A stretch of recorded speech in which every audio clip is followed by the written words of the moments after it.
Noong unang panahon, may isang pamilyang mahirap at naninirahan lamang ito sa maliblib na lugar sa timog silangang Asya.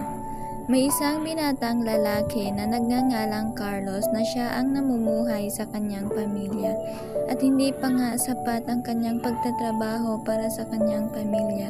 Siya ay naghahanap buhay para sa kanyang mga kapatid at sa kanyang ina at ama. Ang kanyang ina ay may malubhang sakit na kinakailangang ipagamot sa doktor at ang kanyang ama naman ay may kanser na nag-aagaw buhay. Siya ang nagpapaaral sa kanyang mga kapatid at naghihirap nagtatrabaho sa iba't ibang sulok na kaya niyang pagtatrabahuhan. At nagtiis lamang ito ng pagod, sakit at iba pa para lang mabuhay ang kanyang pamilya. Nag-umpisa na siya nagtrabaho noong nakaraang araw at malapit na nga ang kanilang unang sweldo sa kanyang pinagtatrabahuhan. At siya ay nag-iisip kung ano ba ang ibibigay niya sa kanyang pamilya. Habang siya ay naglalakad sa kalsada, naisipan niya na mas mabuti na lang bigyan sila ng pasalubong at ang natitira niyang pera para ipagamot niya ang kanyang inay at itay, pati na rin sa pagpapaaral ng dalawa niyang kapatid. Pagkaumaga, pumunta na agad siya sa kanyang pinagtatrabahuhan at kunin ang kanyang unang sweldo. Natanggap niya na nga ang kanyang sweldo at bumili na siya ng mga pasalubong para sa kanyang pamilya. Habang siya ay naglalakad sa kalsada at dala-dala ang mga pasalubong para sa kanyang pamilya, bigla-bigla na may dumating na mga lalaki at agad-agad kinuha ang kanyang mga binibitbit at ang natitira niyang pera para sa kanyang magulang at kapatid ay kinuha din ng mga lalaki na iyon, kaya siya ay umuwi ng walang dala-dala kahit pagkain lang man. Pag-uwi niya sa kanilang bahay, bigla-bigla niyang hinanap ang kanyang ina at ama upang sabihin ang nangyari kanina. At siya ay humingi ng kapatawaran sa nangyari kanina.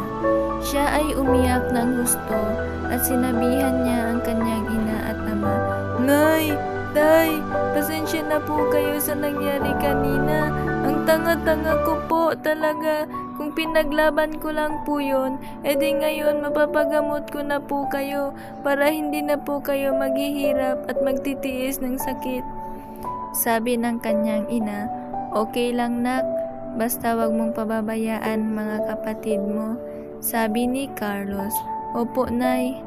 Umiyak si Carlos at pumunta na siya sa kanyang kwarto at nag-isip siya na papahintuin niya muna mag-aral ang kanyang mga kapatid upang mapagamot ang kanilang ina at ama.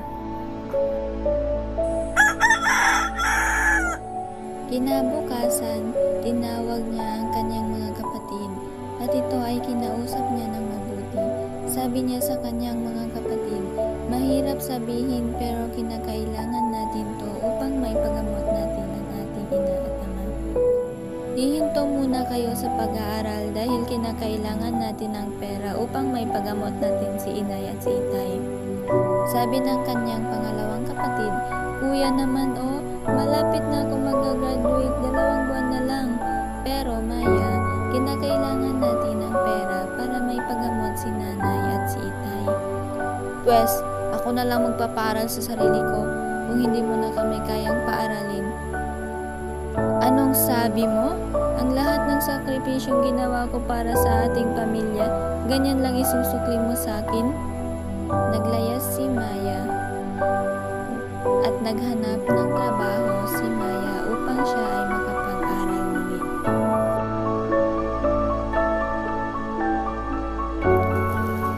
Isang linggo ang nakalipas, pumunta siya sa kanilang bahay para ibisita ang kanyang ina at ama. Pagtingin ni Maya sa harap ng kanilang bahay ay may maraming taong nagtitipon. Siya ay nagtataka. Tinanong niya ang isang kamag-anak ng kanyang ama kung ano ba ang nangyari. at wala itong pinansin. Pagtingin ni Maya sa harap ng kanilang bahay ay may maraming taong umiiyak. Ang kaibigan ni Carlos ay nakita niya si Maya at agad itong pinuntahan at sinabi, "Maya, alam mo na ba ang nangyari?" Sabi ni Maya, "Hindi. Bakit? Anong nangyari?" Sabi ng kaibigan ni Carlos, "Ang iyong ama ay wala na." Sabi ni Maya, "Ha? Hindi totoo yan." At agad-agad itong tumakbo sa harap ng kanilang bahay at may nakita siyang may kabaong sa harap ng kanilang bahay. At hinay-hinay itong naglakad papuntang kabaong ng kanyang ama. At unti-unting bumubuhos ang kanyang luha at nakita niya na nga ang kanyang ama sa loob na kabaong. At sabi niya, "Itay, ba't mo kami iniwan?" At siya ay nagsisi na sana wala na siya naglayas sa kanilang bahay para makasama niya pa ang kanyang ama. At humingi na siya ng kapatawaran sa kanyang ina at sa kanyang kuya. Sabi ng kanyang kuya, "Hindi mo kasalanan ang lahat ng to. Siya ay kinuha na ng Diyos natin at wala na tayong magagawa." At sinabi ni Maya, "Kung hindi lang ako naglayas ng bahay, edi sana may mga alaala pa kami ni tatay sa huling sandali na siya ay naririto pa." Nakapagtapos na sa pag-aaral si Maya at nakapaghanap ng magandang trabaho at sinurpresa niya ang kanyang pamilya na nakapasa siya at siya ay may magandang trabaho na. At natutuwa ang kanyang ina at ang kanyang kuya. Bigla niya naalala ang kanyang ama at sinabi, "Kung nandito lang sana si Itay, matutuwa yun sa akin." Sila ay nagumpisa ng magandang buhay at maipapagamot na nga ang kanilang ina. At nagplano siya na papaaralin niya ang kanyang kuya. Sila ay may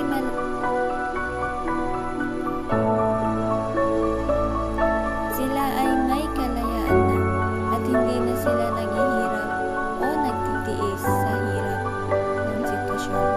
Sila ay may masayang